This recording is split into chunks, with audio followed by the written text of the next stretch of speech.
फरिश्तों से बेहतर है इंसान बनना, मगर इसमें लगती है मेहनत ज़्यादा। ताज साहब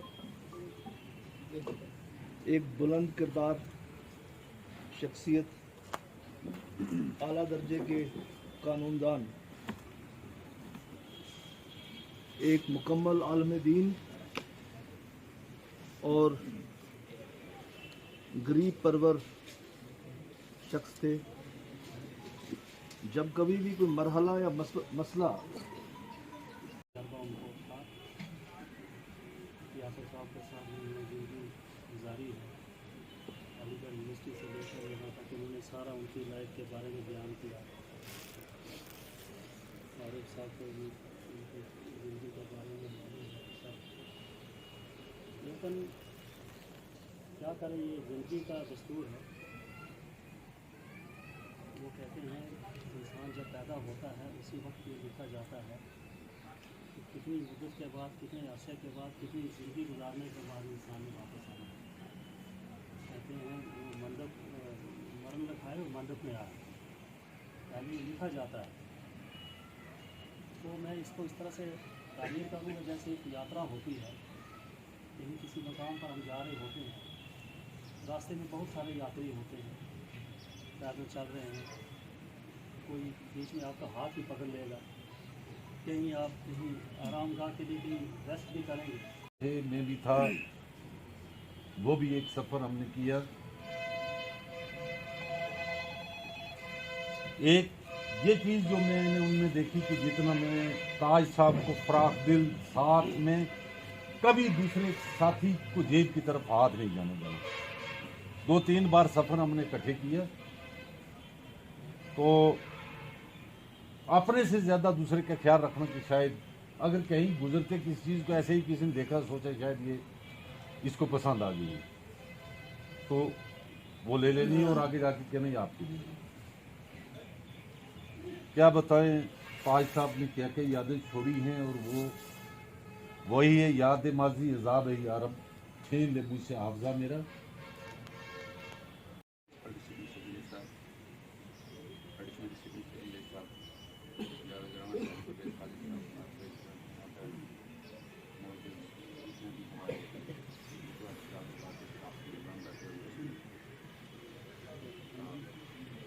ताज साहब का दुनिया से जाना सबके लिए किसी न किसी तरीके से नुकसान है, लेकिन मेरे लिए वो एक ज़ाती नुकसान है। वो ज़ाती नुकसान इस वजह से है कि मैं उनके ब्लड रिलेशन में भी आता हूँ, मेरे गाँव के सरबराह भी हैं।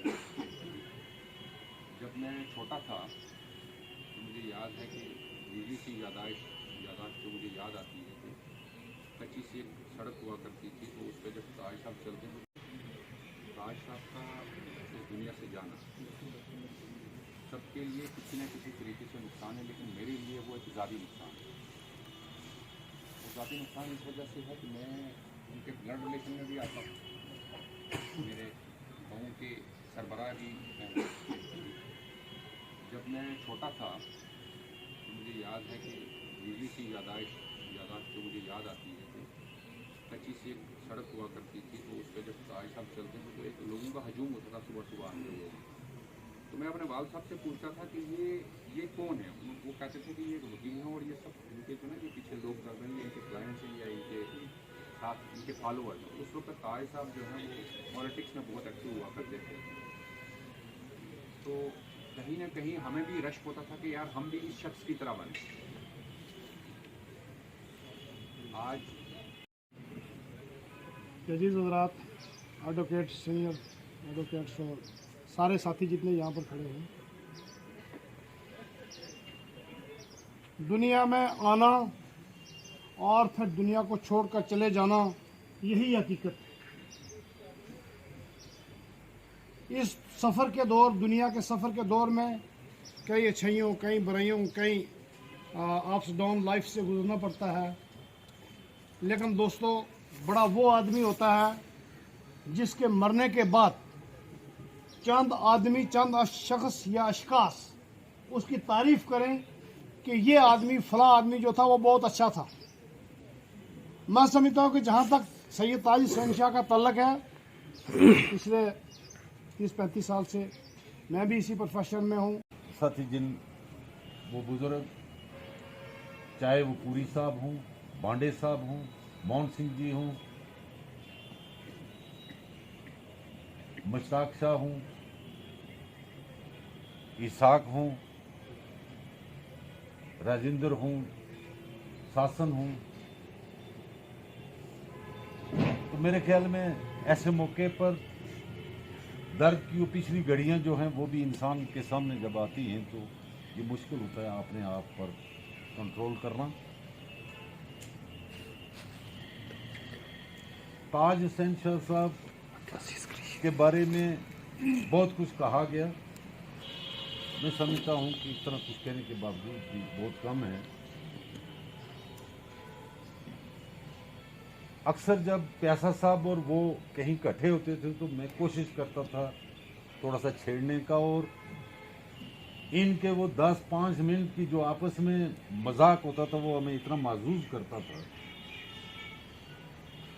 और कल ये खबर सुनते ही पहले सबसे पहले जो मुझे शिकायत हुआ ये हुआ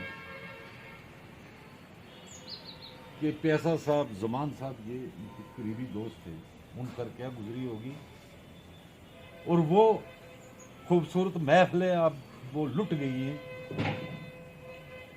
वो अब वापस नहीं आने वाली। ताज साहब की शख्सियत जो मैंने पढ़ा वो एक मुख्तलिफ फीचर्स थे उसमें। जहां अड़ जाना, डट जाना, वहां दुनिया की कोई ताकत सामने टिकने वाली नहीं थी, और जहां नर्म हो जाना वो वहां इतना शफकत पर आ जाना कि सब कुछ वहां निछावर कर देना। कानूनी तौर पर अदालत में उनका जो था वो अक्सर हम पीछे बैठ, जब वो जिरा करते थे पीछे बैठे हुए हम बात करते थे कि ये फाइल पढ़े बगैर जिरा, और जिस दिन कहीं वो थोड़ी नजर दे के आते थे उसका क्या कहना। आज पेशे का हमारा वो मुर्शद वो नहीं है, और सियासी तौर पर भी प्यासा साहब भी नेशनल कॉन्फ्रेंस में थे, मैं भी था, वो भी एक सफर हमने किया। एक ये चीज जो मैंने उनमें देखी कि जितना मैं ताज साहब को फराख दिल साथ में कभी दूसरे साथी को जेब की तरफ, मरने वालों की जबी रोशनी इस जुल्मात में जिस तरह तारे चमकते हैं अंधेरी रातों में। बाकी जदीद हजरात, निकला हजरात,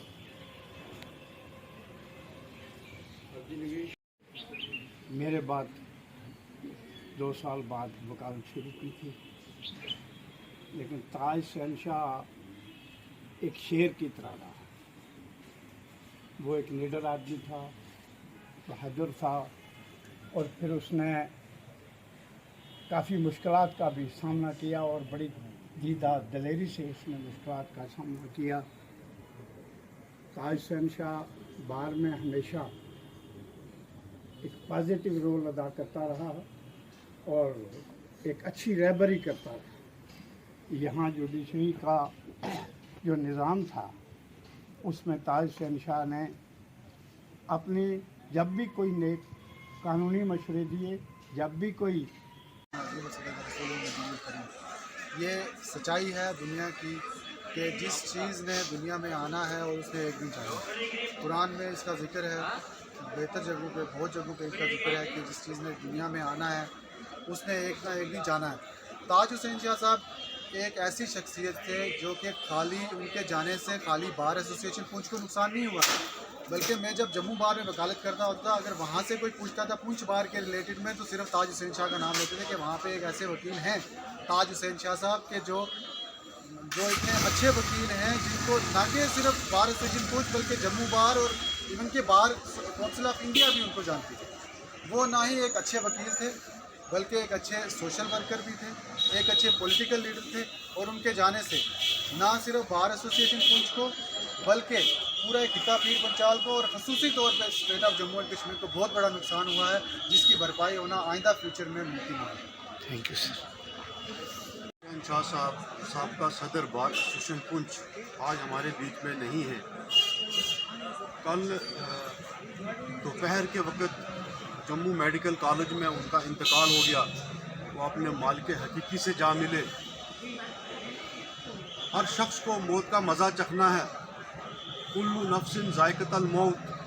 जो शख्स इस दुनिया में आया है उसने अपने मालिक हकीकी से यकीनन जाके मिलना है। लेकिन जब कल हमने ये खबर सुनी तो एक गम की लहर ना सिर्फ लीगल फ्रेटर्निटी में बल्कि पूरे समाज में, ज़िला पुंछ में दौड़ उठी। ताज साहब एक अच्छे वकील होने के साथ साथ सियासी व समाजी कारकुन थे। आज उनका नमाज जनाजा दिन के 1 बजे उनके आबाई गांव मोज़ा सनई में अदा किया जाएगा। और आज बार एसोसिएशन पुंछ ने अपना काम जो है मुअत्तल किया हुआ है। हम सब आज उनके जनाजा में इंशाअल्लाह शिरकत करेंगे। जब मैंने बार एसोसिएशन पुंछ को ज्वाइन किया था तो उस वक़्त ताज साहब बार पुंछ के सदर थे। उन्होंने हमें बच्चे की तरह सिखाया है। जब भी हम किसी लॉ पॉइंट पे या कानून में हम उलझ जाते थे, हमें नहीं पता चलता था, तो हम एक सीनियर होने के नाते हम ताज साहब के पास जाते थे, दीगर वकला के पास भी जाते थे। लेकिन चूँकि मेरा चैम्बर ताज साहब के चैम्बर के बिल्कुल नज़दीक है, मैं अक्सर ताज साहब के पास बैठा करता था सुबह और मैं पूछा करता था कि इस लॉ पॉइंट पे आपका क्या कहना है, मुझे क्या करना चाहिए, और ताज साहब हमें सिखाते थे। आज हमारे बीच में नहीं है। आज हम ताज साहब के एक्सपीरियंस से महरूम हो चुके हैं। मैं अल्लाह ताला से दुआ करता हूँ कि अल्लाह ताला ताज साहब को जन्नत में आला से आला मकाम अता फरमाए और उनके लुहाकीन को, दोस्त व अहबाब को सब्र जमील अता फरमाए।